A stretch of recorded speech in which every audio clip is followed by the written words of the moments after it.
Of course, we've had so many stories in the news headlines from Hollywood to Washington and right here in Minnesota. Women accusing men of sexual harassment. Hashtags such as Me Too are popping up on social media where people are calling out their sexual abusers and telling their stories. Now, you would think many of those victims would feel empowered in the process and brave, but one book shows many sides to that. It's called Brave is the New Beautiful, and it takes us behind the scenes of women who have exposed the truth. And joining us is the author, Blum. Nice to have you here. Thank you for having me. Blum, excuse me. Okay, now this is clearly a very topical book at the moment, but you've actually been working on this for some time. Tell us why you decided to interview hundreds of women.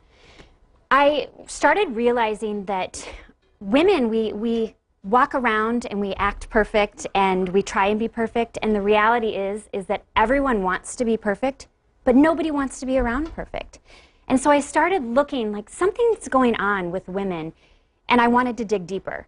I read this quote that says, when one woman says to another, yes, me too, I thought I was the only one, that's when true friendship begins.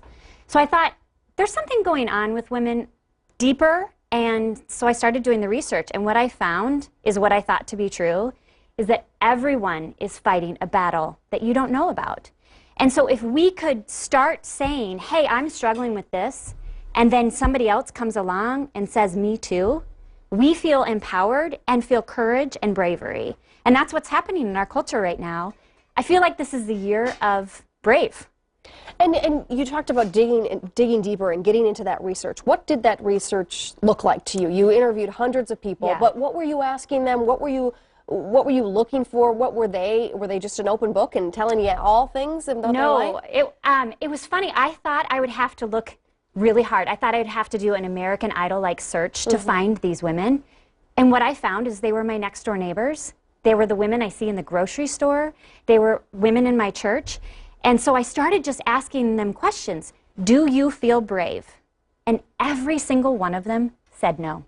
But when I interviewed them and heard their stories, you know, stories of sexual harassment, stories of losing children, stories of difficult marriages, I watched along the sidelines saying, watching you be brave makes me be brave. And so it really empowered me. And I think, you know that song by Sarah Bareilles, I Want to See You Be Brave? Right. Yeah. That's what's happening with us as women. We're being brave, and we don't feel brave. But when we watch another woman be brave, we're like, yeah, then we feel brave. And the other piece that I found is bravery does not feel good, right? In the moment, going out and saying something happened to me, I've been sexually harassed, is the scariest and most frightening thing. And so we need to come around these women and stop saying, did she, didn't she? Is she telling the truth? Is she not? We need to say, thank you for sharing your story. You make me brave. And you say that by sharing the story and by strength in numbers of women coming out and telling their story, that actually it helps a lot of women kind of move past that traumatic event or sexual abuse that they've had in their lives. But more women that just add on to that story. Right. It makes us stronger as a whole. Right, and we have to remember, a lot of people are saying, why are they waiting so long? Because these stories live in your body. I work as a mental health practitioner, and I work with people who have trauma. And when you have been sexually harassed or abused, that lives in your body at a cellular level. And so they need to tell the story.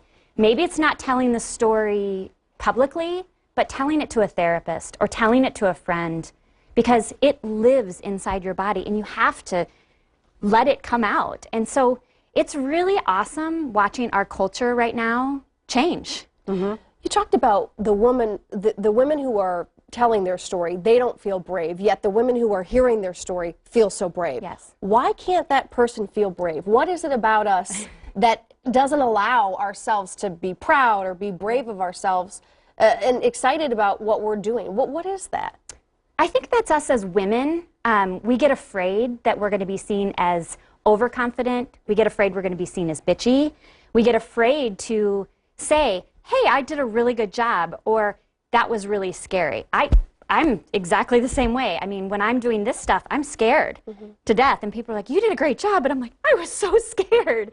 I just think that's the culture we have as women. I also think there's this masculine power culture that is shifting. And it's shifting because women are finally feeling the courage to say, this is who I am, and you can either like me or not like me, and that's okay. Yeah, we're feeling the shift. Yes. The cultural shift in the Yes. workplace and everywhere. I think it's great. Finding And maybe the courage. we're feeling brave. I mean, we are feeling brave. Even I'm if you so don't glad. feel brave, because it's scary. Wow, All right, good stuff. Lee, it's a pleasure having you back thank again, and what a timely subject, and it's an important subject matter that we'll continue to explore on this very show. Once again, Lee's book is called Brave is the New Beautiful, Finding the Courage to Be the Real You. It's available now.